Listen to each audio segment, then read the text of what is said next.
Welcome everyone. This is Yvonne Davis and David Steele. We're accredited facilitators with the Rocky Mountain Compassionate Communication Network. And you're joining us for Unleash Your Creativity, a blending of The Artist's Way by Julia Cameron and Nonviolent Communication by Marshall Rosenberg. So today we are starting week 8, and that is recovering a sense of strength.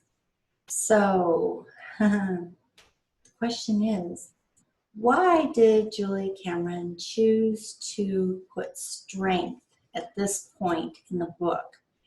And we have just finished a chapter on connection in which we talked about being willing to take risks.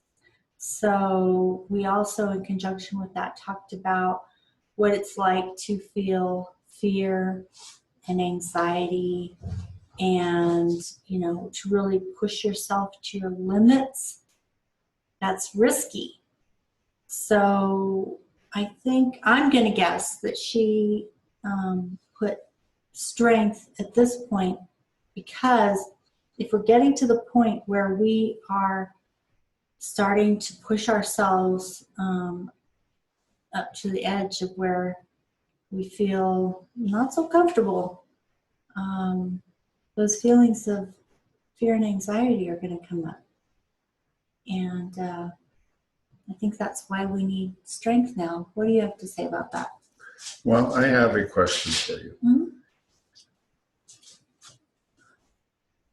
So the last video that we did, you've done a check-in video in between on risk, and you talked about the risks that you've been taking. And I think in that video you talked about quitting your cushy job and pursuing what's alive, what you care about, and risking financial security. We talked a little bit about that.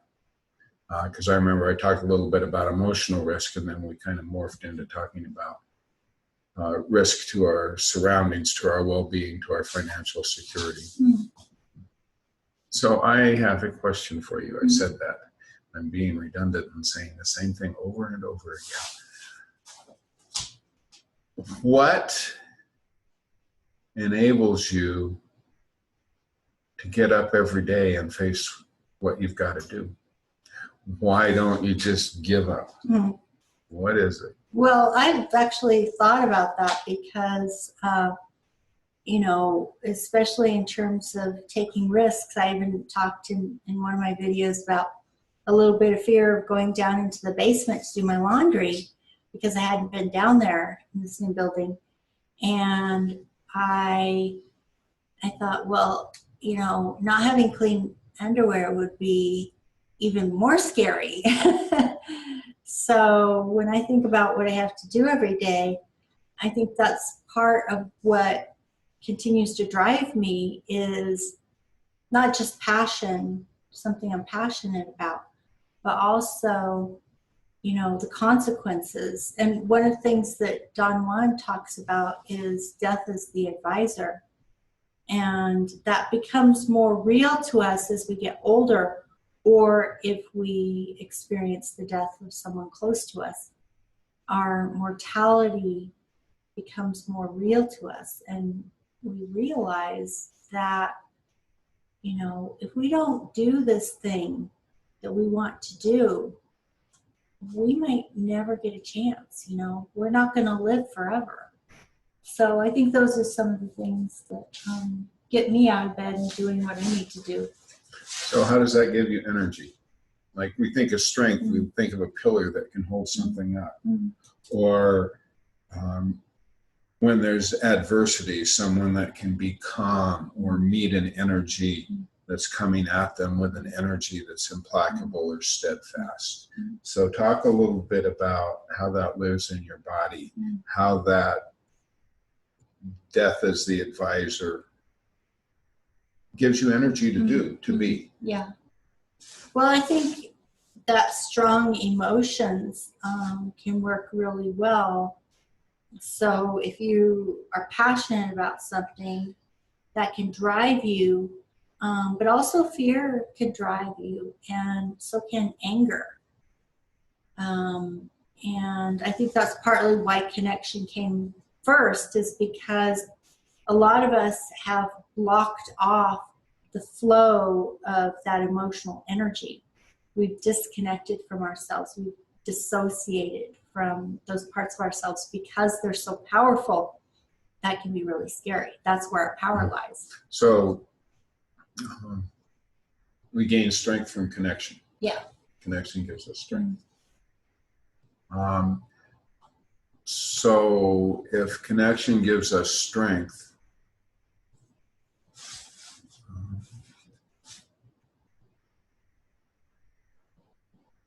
you know, connection also involves risk.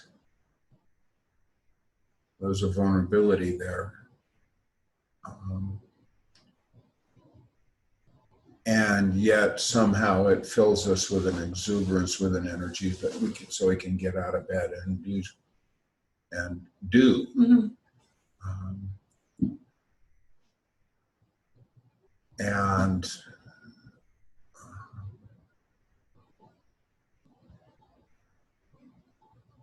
so here's something I have to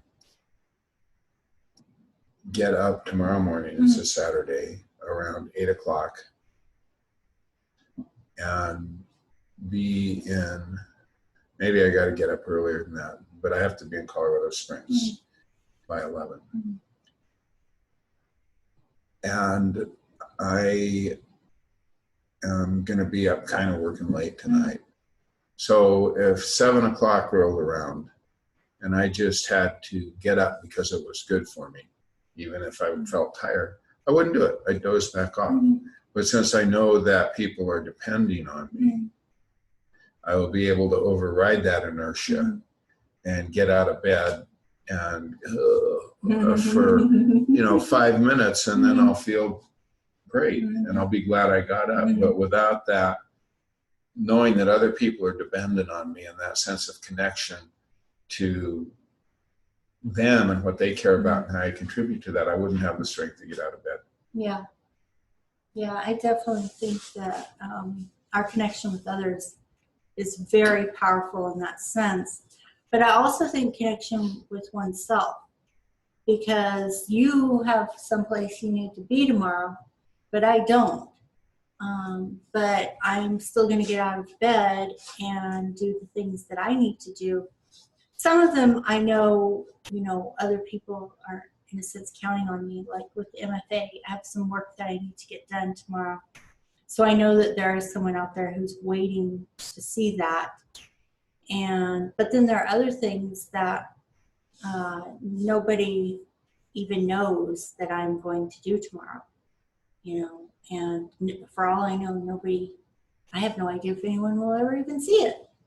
But I have a passion and a drive in me. So that is not connected to other people. At least as far as I know, it's connected to myself. Well, I would say that it's no coincidence that we talked about a sense of safety, a sense of recovering integrity, power, identity, safety, identity, yeah. Power, integrity. Okay, that's the first four. And then from there, I forget. I know connection was one of them. Well, that's the last one. Yeah. And wasn't meaning in there? I forget. Anyhow, whatever they were now, I've got to go look them up. Oh, man.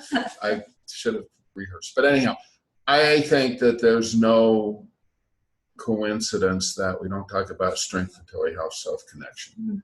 Because without that self-connection, it's like a tree that's all rotted out, and the slightest breeze will knock it over.